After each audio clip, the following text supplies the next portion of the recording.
kita mulai untuk membahas prediksi UTBK, prediksi yang ketiga. Untuk prediksi 3, ini adalah pertama kali saya bahas karena sebelumnya kita belum sampai di sini. Rata-rata masih diprediksi 2. Jadi kita lebih awal dibandingkan kelas yang lain. Baik, karena untuk nomor 1, langsung dihadapkan soal kayak begini ya. Jika nomor atom X adalah 5 dan Z adalah 9, maka pernyataan yang salah yang diminta adalah pernyataan yang salah untuk senyawa XZ3.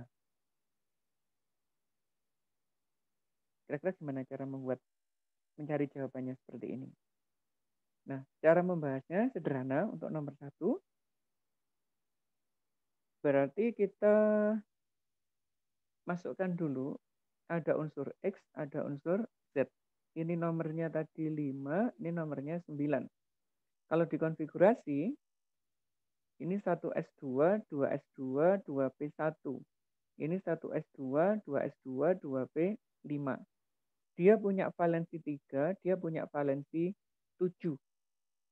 Kalau bentuk senyawa XZ3, berarti X kita gambar di tengah. Valensinya 5, berikatan dengan Z, ini ya, sebanyak 3. Ini punya elektron bebas sebanyak 6. Nah, bentuknya adalah seperti ini. Yang kita cari adalah pernyataan yang salah. Yang A, terdapat 3 ikatan kovalen. Benar nggak? Ada 3 ikatan kovalen.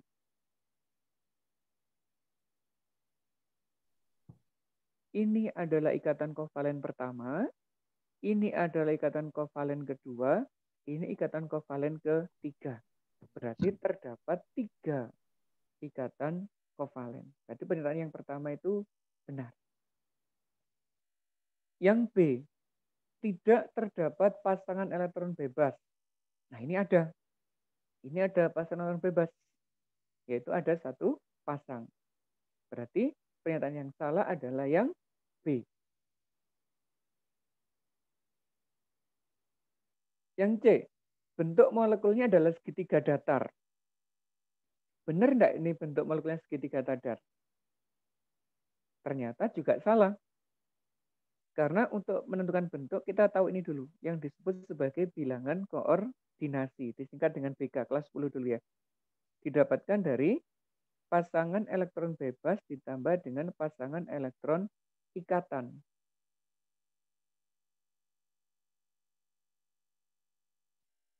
Ya, Aisyah, bentar Aisyah. Saya ACC dulu.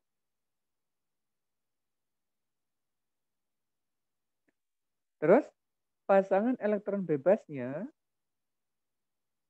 itu adalah, elektron bebas, valensinya 3 ya anak, sorry ya, ini 3 ya. Kebanyakan ini tidak ada. Saya ulangi aja.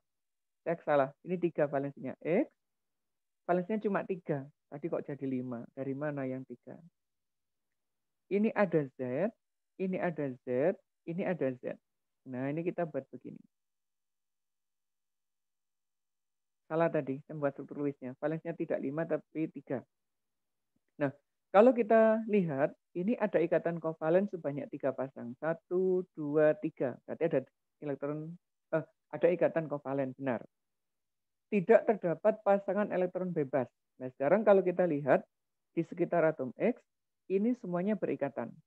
Berarti dia tidak memiliki elektron bebas. Berarti benar. Apakah bentuk molekulnya segitiga datar? Kita cari dulu ini, bilangan koordinasi. Yaitu penjumlahan dari pasangan elektron bebas ditambah pasangan elektron ikatan. Di sini kan nggak ada elektron bebas di atom pusat. Ini berarti PEB-nya 0. Ikatannya ada 3. 1, 2, 3. Ada 3. Berarti ketemunya 3. Kalau 3, bentuk molekulnya kan begini dulu ya. Nah, ini Z, ini Z, ini Z. Karena dia membentuk 3 ikatan seperti ini, dalam kondisi datar, namanya adalah segitiga datar. Berarti benar, molekul ini berbentuk segitiga datar. Apakah dia momen dipolnya 0? Momen dipol itu berhubungan dengan polaritas. Momen dipol itu simbolnya ini, mu, nilainya hanya ada dua, yaitu sama dengan 0 atau tidak sama dengan 0. Kalau sama dengan 0, dia bersifat non-polar. Kalau tidak sama dengan 0, berarti dia bersifat polar. Nah, untuk molekul ini bagaimana? Apakah dia polar? Ternyata molekul ini, kalau kita hitung momen dipolnya atau resultan vektor ikatannya adalah sama dengan 0, sehingga dia bersifat molekul non-polar. Nah, dari mana dapatnya 0? Ini kan ada 3 ikatan anak-anak ya. Ada 3 vektor. Ada ikatan ke atas, ada ke bawah samping kanan, ada ke bawah samping kiri. Kalau vektor ini dan ini dijumlah, resultannya ke sana arahnya. Dan itu berlawanan dengan ini. Ini vektornya ke atas, kanan, ini ke bawah, kiri. Besarnya sama, arahnya berlawanan. Kalau dijumlah secara fisika, besar resultannya adalah sama dengan 0. Ini dan ini kalau dijumlah ke sana, arah resultan vektornya. Berlawanan dengan ikatan ini. Ini dan ini dijumlah, arahnya ke bawah. Berlawanan dengan yang ke atas. Keseluruhan resultan vektor itu, karena berlawanan arah, adalah sama dengan 0, sehingga nilainya adalah non-polar. Berarti benar ya, momen dipolnya sama dengan 0. Berarti jawabannya yang mana? Yang E, yaitu hibridisasinya sp3. Dari mana sp3? Nah, untuk tahu hibridisasi anak-anak, kita cukup dari sini itu bisa. Dari mana? Dari bilangan koordinasi. Sekilas ya, tentang hibridisasi. Karena ini nggak tahu dulu kelas 10 diajari apa enggak? Tentang hibridisasi. Diajari apa enggak? Hibridisasi itu adalah penggabungan orbital saat membentuk ikatan anak-anak. Kayaknya enggak Nah, bisa. nggak diajari ya. Lah bentuk orbital itu ada beberapa. Ada S, ada P, ada D, ada F yang ini. Ini kan hanya punya satu kotak dulu. Ini punya 3 kotak. Ini punya 5 kotak dan Pokoknya yang kotak-kotak sebagainya itu. diajari misal. Kenapa? Itu diajari ya. Kotak-kotak itu diajari. Tapi belum sampai ke hibridisasi. Nah, saat terjadi ikatan anak-anak, ternyata ada perpaduan, penggabungan antara orbital-orbital yang terlibat ini. Jenis-jenis orbital yang dikenal ini, ada sp, ada sp2, ada sp3, gitu. S itu dari ini 1, P itu maksimumnya 3, karena ada 3 kotak. Artinya dari 3 kotak di P itu berapa kotak yang digunakan? Jika 1 menjadi sp, jika 2 menjadi sp2, jika 3 menjadi sp3, begitu. Kalau melibatkan yang D, ada ini sp3d. Ada juga yang sp3d2 dan seterusnya. Ini adalah tipe hibridisasi. Terus ternyata hibridisasi ini ada hubungan dengan yang namanya bilangan koordinasi. Jika bilangan koordinasi 2, orbital hibridisasinya digunakan hanya S dan P. Jadi kayak begini. Kalau 3, seperti ini. Kalau 4, seperti ini. Lah kalau 5, bisa seperti ini, bisa seperti ini. Ini 6 ini. Ngitungnya dari mana? S ini pangkatnya 1, P pangkatnya 1. 1 ditambah 1 sama dengan 2. Sehingga dia koordinasinya 2. Kalau ini, S-nya pangkat 1, P-nya 2. 1 ditambah 2 sama dengan 3. Sehingga koordinasinya 3. Yang ini juga sama. 1 ditambah 3 jadi 4. 1 ditambah 3 ditambah 1 jadinya 5. 1 ditambah 3 ditambah 2 jadinya 6. Begitu anak-anak. Jadi mudah ya menentukan hibridisasi ya. Ini teknis cepatnya. Sebenarnya kalau teorinya nggak seperti ini. Cuma untuk mempermudah aja. Sehingga untuk yang nomor 1, tadi kita dapatkan koordinasinya 3. Otomatis hibridisasinya adalah sp2. Bukan sp3. Sehingga yang nomor 1, jawaban yang salah adalah yang E. Begitu. Ada pertanyaan untuk nomor 1? Silakan. Nggak ada? Baik, kalau nggak ada kita lanjutkan yang di nomor 2 sekarang. Nomor 2 soalnya begini. Ion A2+ memiliki konfigurasi elektron Ar3D7. Jumlah elektron yang tidak berpasangan dalam ion tersebut adalah apakah 1, apakah 2, apa sampai dengan 7? Gimana cara jawabnya anak kalau untuk nomor 2 seperti ini? Kita buatnya begini ya untuk nomor 2. Ada unsur E, konfigurasinya Ar 3D7 saat melepas ion 2+. Nah, berarti saat X aja, itu konfigurasinya bagaimana? 3D7, 4S2. Atau 4S2, 3D7 sebagai atom sebelum melepas elektron. Lah yang diminta di sini adalah jumlah elektron yang tidak berpasangan dalam ion tersebut. Berarti yang diminta bukan dalam keadaan ion, tidak dalam bentuk atom, tapi dalam bentuk ion. Ini yang kita minta. Ada berapa yang tidak berpasangan?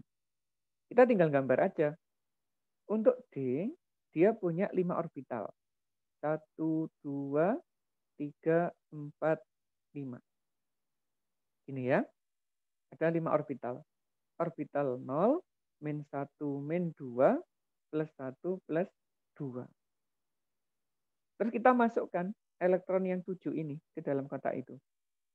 1, 2, 3, 4, 5, 6, 7. Nah gitu kan. Terus yang diminta ya nggak berpasangan. Berapa yang nggak berpasangan? Tinggal ini aja. Yaitu ada 1, 2, dan 3. Sehingga untuk nomor 2, jawabannya adalah C. Yang tidak berpasangan sebanyak 3. Mudah kalau ini ya, insya Allah mudah sekali. Termasuk yang soal bonus lah, kalau UTBK keluar kayak begini. Oke, ada pertanyaan yang nomor 2? Tidak? Kalau tidak, saya lanjutkan. Sekarang kita masuk yang nomor 3. Jika tetapan asam cuka CH3CO adalah 10 pangkat min 5, maka pH larutan CH3COOK 0,01 M adalah, berarti kita disuruh menghitung pH larutan apa, anak? Nomor 3 ini. Yang disuruh menghitung adalah CH3COOK. Ini berupa asam, basa, atau garam.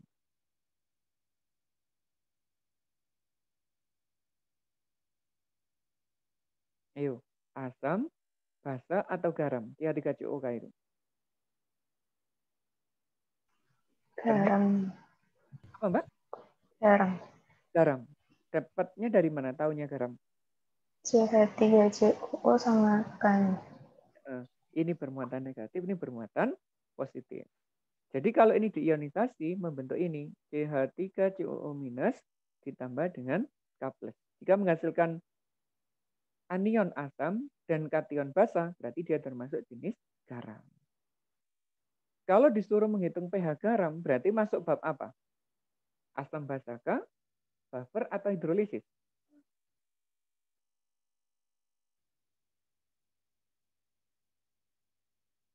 Hidrolisis. Berarti untuk nomor 3, ini kita disuruh menghitung pH hidrolisis. Nah, kemudian kita sudah tahu ini garam, sudah tahu hidrolisis. Sekarang termasuk garam asam atau basa? Atau garam netral di sini?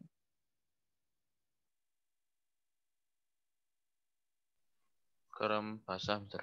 Garam basa. Tahunya dari ini berasal dari asam lemah, gitu kan ya? Ini berasal dari Basa kuat. basa kuat. Sehingga yang dominan adalah basa kuatnya. Betul, berarti garam basa. Kalau udah garam basa, berarti yang kita cari konsentrasi apa? Konsentrasi OH. OH-. Masih ingat rumusnya? Akar, terus? KW kali KA. KA. Dengan apa? CH3CO O-, konsentrasinya. Yaitu kalau di sini OH- yang dicari adalah konsentrasi anionnya. Terus ada ini konsentrasinya. Ini kan ada 0,01 M. Konsentrasi garamnya. Koefisiennya 1 kan ya? Berarti yang ini juga sama. Koefisiennya 1 juga 0,01 M. Ini yang kita bawa ke sini nanti. Masukkan angkanya. Akar berapa nilai KW itu? 10 pangkat min 14 ya. Ka-nya tadi 10 pangkat min 5. Yang ini 10 pangkat min 2. Sehingga kita ketemu hasil akhirnya. 10 pangkat min berapa itu? 11 ya. Berarti kalau di akar ketemunya 10 pangkat min 5,5. OH-nya ketemu, kita bisa menghitung PH. POH-nya dulu. Iya. Min log OH-nya 10 Minnya pangkat min 55. 5,5. Berarti berapa? 5,5. Iya, betul. pH-nya berarti 14 kurang 5,5. bagus sekali. Hasilnya adalah 8,5. Nah, begitu. Simpel ya. Untuk nomor 3. Ada pertanyaan? Lanjut, Mister. Lanjut ya. Alhamdulillah kalau lanjut. Nah, ini nomor 4 nih soalnya seru. Nomor 4 coba. Gula pasir adalah suatu sakarosa dengan rumus molekul C12H22O11. Massa gas CO2 yang diperlukan pada proses fotosintesis untuk menghasilkan 171.000 ton gula adalah, wow, ini perhitungan secara matematiknya luar biasa. Nah, berarti yang kita harus membuat apa dulu anak-anak? Persamaan reaksi fotosintesisnya. Gimana kira-kira reaksi fotosintesis itu? CO2 ditambah H2O itu kan membentuk gulanya. C12 hanya 22, O-nya 11, dan pasti menyisakan oksigen karena darah reaksi fotosintesis. Tarakan aja. Ini C-nya kan 12. Berarti di sini 12. Nah, gitu. Airnya di sini ada 22 hidrogen. Ini ada 2, berarti dikali 11. Terus ini ada 24 oksigen, ini ada 11. Berarti di sini dikali 12 oksigen.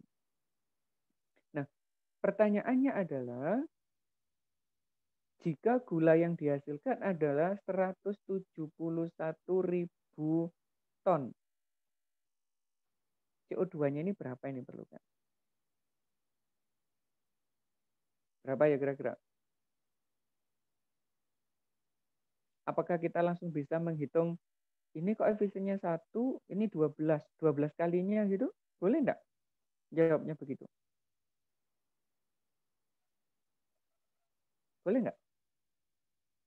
Ternyata tidak boleh. Kenapa enggak boleh? Karena harus pakai perbandingan mol. Kalau ini masuk perbandingan koefisien, perbandingan massa enggak diperkenankan. Sehingga kita harus mencari molnya ini dulu. Nah gitu, kita cari molnya.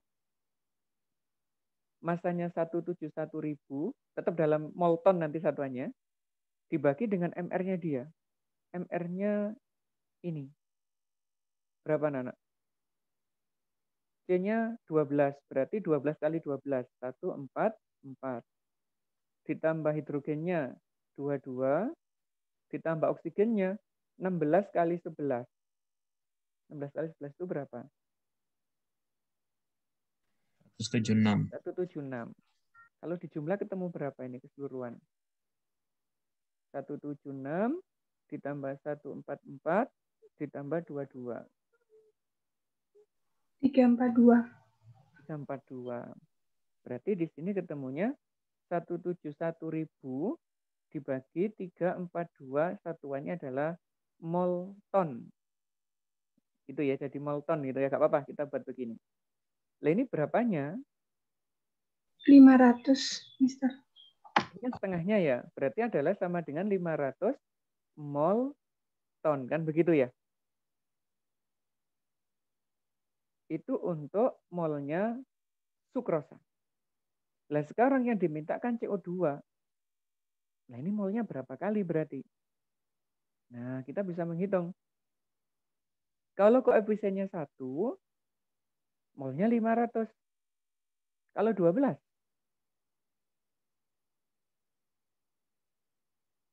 berarti tinggal 12 dikali 500. Berarti berapa, Mbak? 6.000, Mister. 6.000. 6.000 mol.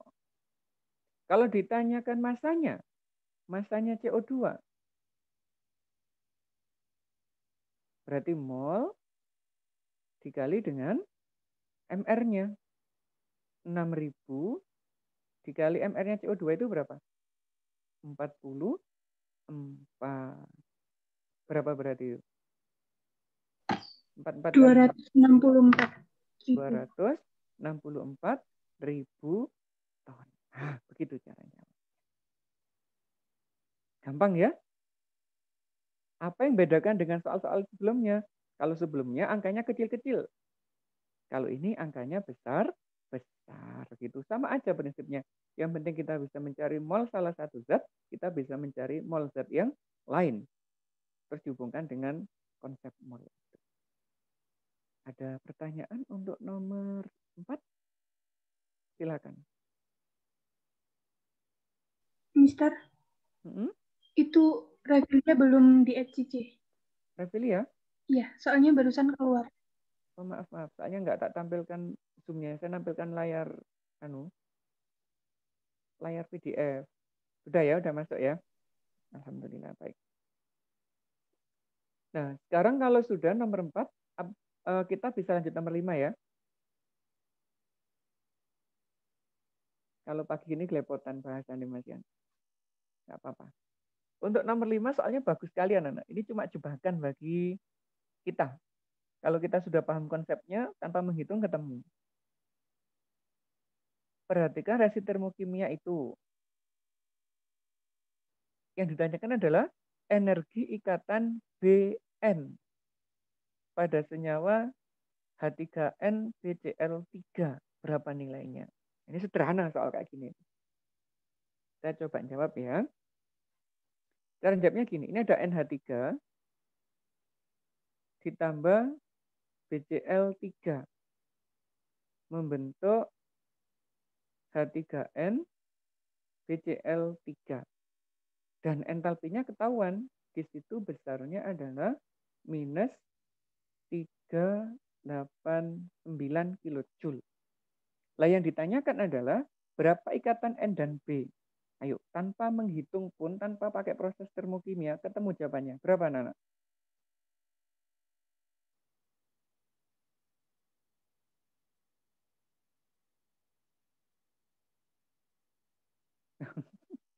Berapa? Hasilnya adalah positif 389. Jawabannya yang E. Ini cuma jebakan aja, soal bonus ini sebenarnya. Lah gimana logika berpikirnya kalau anak-anak misalkan masih ragu? Pakai ini aja. Delta H reaksi. Ini kan pakai ikatan kan ya. Kalau ikatan di sebelah kiri dikurangi dengan ikatan di sebelah kanan. Energinya kan ini. Energi reaksinya yaitu minus 389. Ikatan di kiri, ini ada NH3. Ini ada tiga ikatan NH kan ya. Ditambah dengan 3 ikatan B sama Cl. Dikurangi yang di kanan. Yang di kanan juga ada ikatan. 3 ikatan NH ditambah 3 ikatan BCl ditambah 1 ikatan NB. Kan gitu. Ini kan sama, boleh kita buang gitu loh. Nah, ini sama. Sehingga min 389 itu sama dengan minus ini, ikatan N B. Ini kan hilang kan? Sehingga NB-nya langsung ketemu, yaitu plus 389. Nek ngono tok. Bahkan tanpa menghitung harusnya sudah tahu, oh gini, ya itu tok nilainya gitu ya. Gampang kan? Untuk nomor 5. Oh, gitu aja. Ada energi ikatan kiri dikurangi energi ikatan yang sebelah kanan. Ini sama dengan ini, dibuang. Weh. Ini sama dengan ini dibuang, berarti tinggal NB ini aja. Weh, selesai. Weh.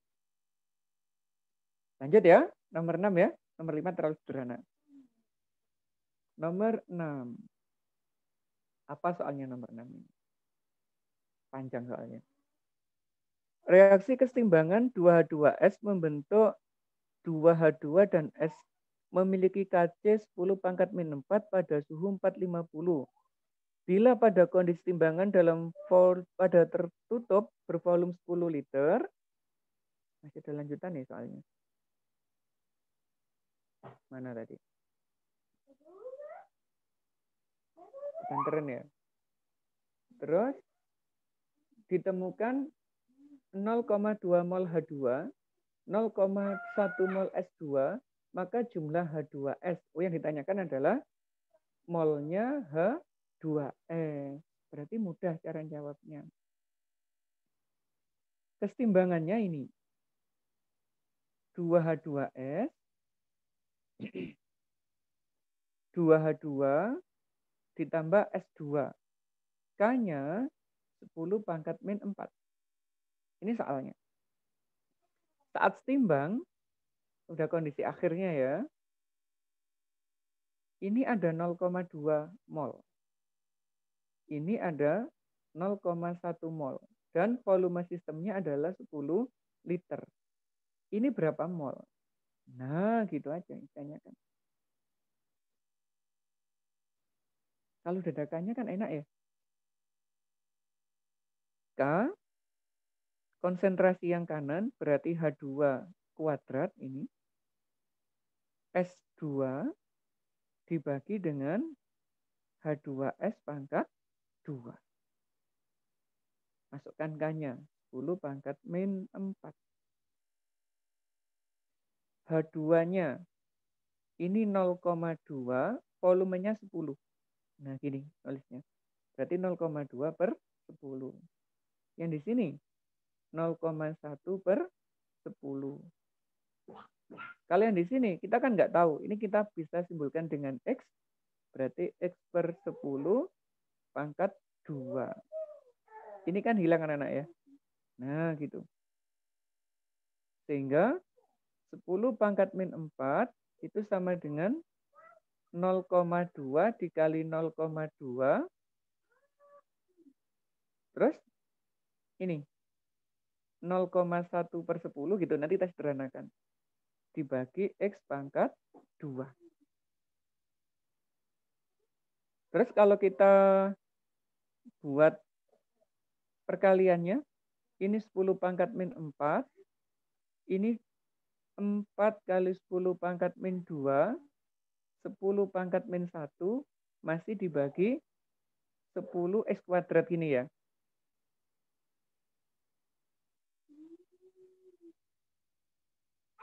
Kalau sudah ketemu kayak gini, apakah bisa anak-anak?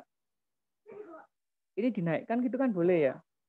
10 pangkat min 4. 4 10 pangkat min 4 per X kuadrat. Gini boleh kan ya? Kalau secara matematik. Ini tak naikkan. Jadi 10 pangkat min 1. Min 1 jadi min 2. Min 2 jadi min 4. Itu boleh kan ya? Nah kalau sudah ini tinggal diakarkan aja. Oh gitu cara matematika. Ini 10 pangkat min 2. Ini 2 kali 10 pangkat min 2. Ini adalah X. Ketemu kan ya? 0,01 X. 0,02. Sehingga X-nya adalah 0,02 per 0,01 sama dengan 2 mol. Nah, begini. Sehingga nomor 6 jawabannya adalah yang E. Ini hanya permainan di matematikanya aja. Kalau anak-anak paham matematika, dikasih soal kayak gini ya sederhana. Karena mengandung faktor kuadrat, kita boleh mengakarkannya. Mas Noval, insya Allah cepat ya kalau kayak gini ya, matematikanya kuat soalnya. Baik, ada pertanyaan untuk nomor 6, anak-anak?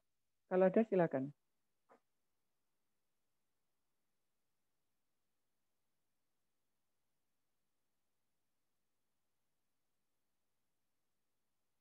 Gak ada?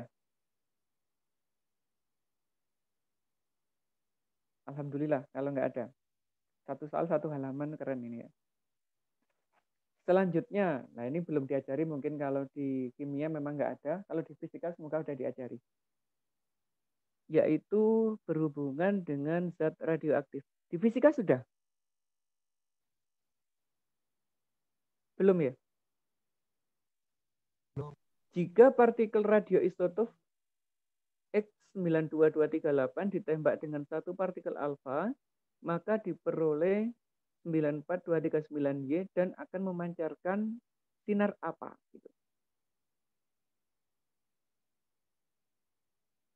Beberapa tahun yang lalu, anak-anak, ini adalah materi yang ada di kimia. Namun sejak ada revisi kurikulum, ini dihapus dari kimia dan hanya diajarkan di fisika. Ada dua biasanya soal yang sering keluar. Yang pertama adalah reaksi seperti ini. Yang kedua adalah masalah waktu paruh, yaitu memprediksi jumlah suatu unsur radioaktif setelah disimpan sekian lama gitu ya. Dan untuk yang prediksi ini yang keluar hanya reaksinya aja. Untuk menyelesaikannya itu sederhana, anak-anak. Kita cuma membuat persamaan reaksi inti aja. Ada isotop X92 238 ditembak. Kalau ditembak itu berarti direaksikan dengan sesuatu. Nembaknya dengan partikel alfa. Anak-anak tahu alfa itu muatannya, nomor atom, nomor masanya berapa?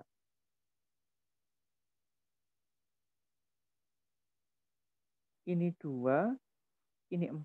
Jadi ada beberapa jenis sinar radioaktif, anak-anak ya. Yang pertama alfa, ini 24. Ada sinar beta, ini -1, ini 0.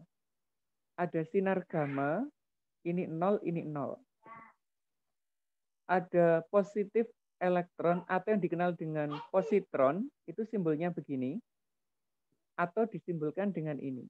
Ini positif elektron atau positron. Ada juga netron, simbolnya begini. Ada juga proton. Kalau proton itu simbolnya begini. Nah, begini. Ini yang sering keluar di reaksi inti. Nah, untuk soal yang nomor 7, ada isotop ini uranium ya, ditembak dengan alfa, ternyata menghasilkan unsur Y dengan nomor atom 94, masanya 239, dan memancarkan sinar tertentu. Tertentunya itu apa? Kita kan nggak tahu. Kita memprediksinya dari mana? Dari perubahan nomor atom dan nomor massa sebelah kiri dan sebelah kanan itu, anak-anak. Kalau kita lihat yang kiri, X-nya 92, ditembak pakai alfa, ditambahkan aja, 92 ditambah 2 berarti jumlahnya 94. Lah yang di kanan, ini 94. Otomatis sinar yang dipancarkan di sini tidak boleh punya muatan. Karena sudah ada 94, berarti di sini harus 0. Nah, begitu. Kita tinggal lihat aja, yang di sini 0, itu sinar apa? Ternyata ada 2. Bisa neutron, bisa sinar gamma. Kalau gamma, atas juga 0. Tapi kalau neutron, atasnya 1. Kita lihat aja perubahannya. Ini 238 ditambah 4. Berarti berapa? 2, 4, 2. Yang di sini ada 239. Agar sama menjadi 244, berarti sini kan kurang 3 gitu ya. Ada nggak yang atas muatannya 3? Ternyata nggak ada. Yang ada itu cuma 1. Lah bagaimana agar sama? Berarti di sini sinar 10 ini adalah sebanyak 3 yang dilepaskan. 3 kali 1 adalah 3, ditambah 2, 3, 9 sama dengan 242. Begitu. Sehingga untuk nomor 7 jawabannya ini. Melepas 3 sinar 10, yaitu neutron. Jawabannya yang B. Ini. Melepas 3 sinar neutron. Begitu. Ada pertanyaan anak-anak untuk nomor 7? Silakan kalau ada. Belum, Mister. Belum ya, terlalu mudah ya. Nomor 8 sekarang. Lain nomor 8 ini logika berpikir aja yang kita gunakan. Bagaimana struktur elektronik paling luar atom unsur X di mana oksidanya membentuk XO2 dan XO3 serta membentuk H2XO4 sebagai asam kuat dan XF6 sebagai fluoridanya. Kira-kira unsurnya apa itu anak-anak? X itu diganti dengan apa?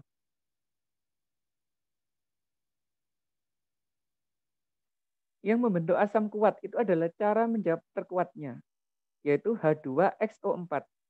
Asam yang seperti itu hanya dimiliki oleh unsur S sebagai asam kuat, yaitu sebagai senyawa H2SO4. Artinya, kita disuruh mencari konfigurasi elektron atau elektron valensi dari unsur S ini. Karena tentunya ingat ya, unsur S itu simbolnya adalah 1632. Kalau dibuat konfigurasi, Ne ini 10, berarti 3S2, 3P4.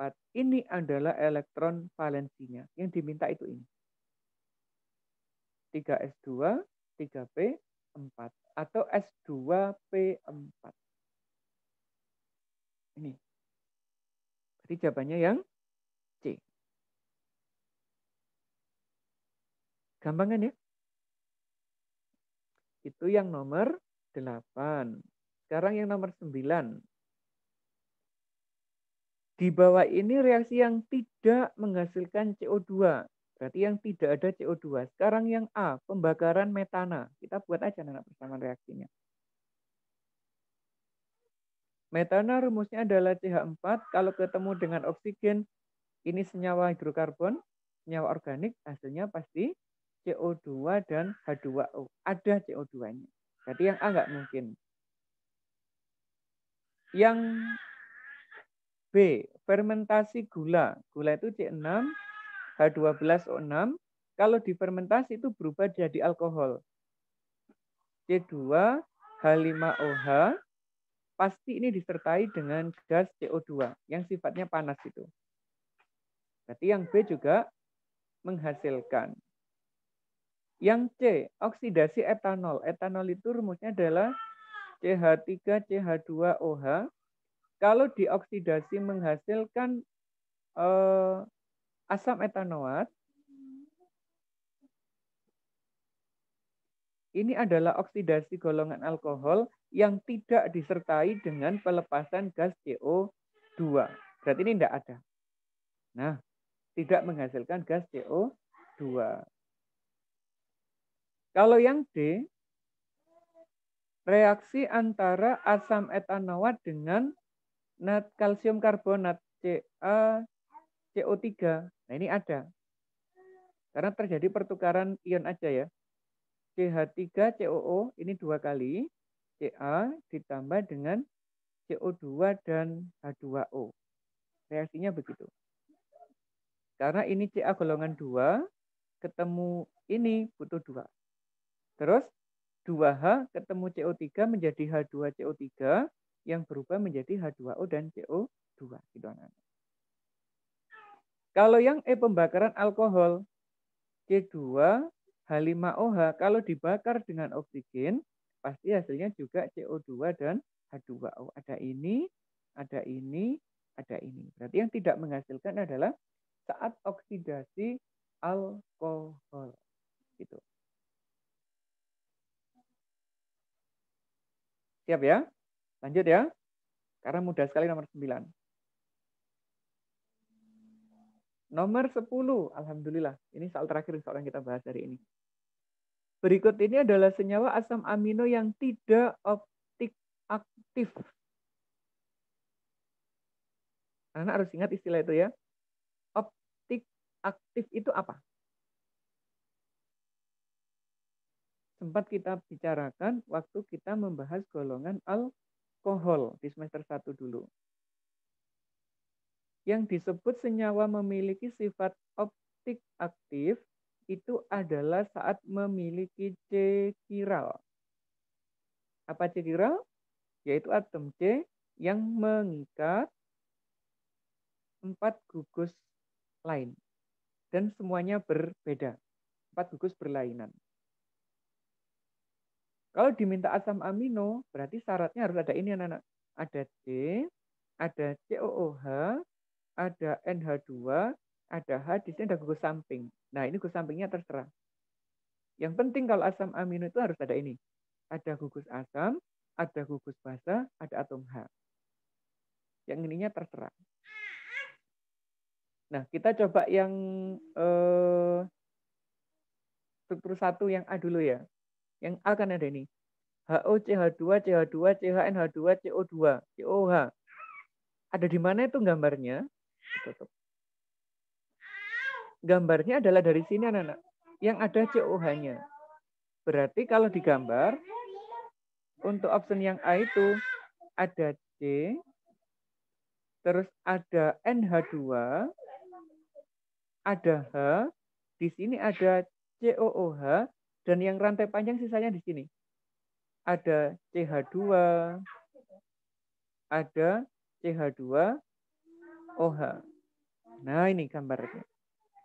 Yang jadi perhatian utama ada di sini. Apakah dia mengangkat yang 4 yang berbeda? Kita lihat ini. Dengan ini berbeda. Dengan ini berbeda. Dengan ini berbeda. Karena 4-4-nya berbeda, ini disebut atom C chiral dan memenuhi optik aktif. Itu yang A. Kalau yang B,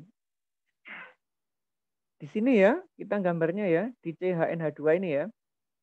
Berarti ada C, ada H, ada COOH, ada NH2, di sini ada CH3. NH2-nya di bawah, di atas sama aja, terserah. Yang penting kita gambarnya di chain yang jelas gitu ya. Ini dan ini beda, ini beda, ini beda. Berarti ini juga termasuk C chiral. Jadi jawabannya bukan A, bukan B. Bagaimana untuk yang C? Ada di sini. NH2, CH2, COH. Kita gambar C-nya yang ini. Nah itu ya. Berarti ada C, COOH, ada NH2, di sini hidrogennya 2 anak-anak. Nah begini. Sehingga kalau kita lihat ini dan ini itu sama. Berarti C ini bukan chiral. Bukan chiral, itu nama lainnya adalah atom C achiral.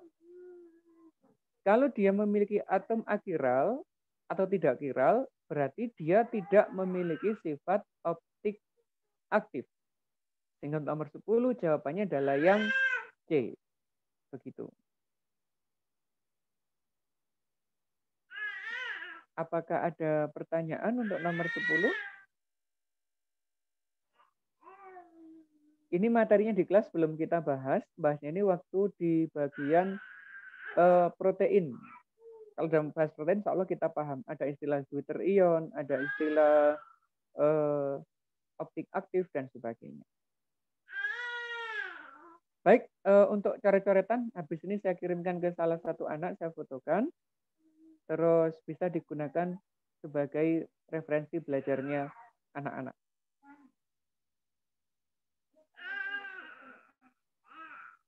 Cukup ya anak-anak belajarnya hari ini ya, karena sudah jam 7.52. Kalau kita lanjutkan di soal selanjutnya kayaknya sudah tidak mungkin, biar sampai nomor 10 dulu. Boleh kita akhiri untuk pertemuan hari ini?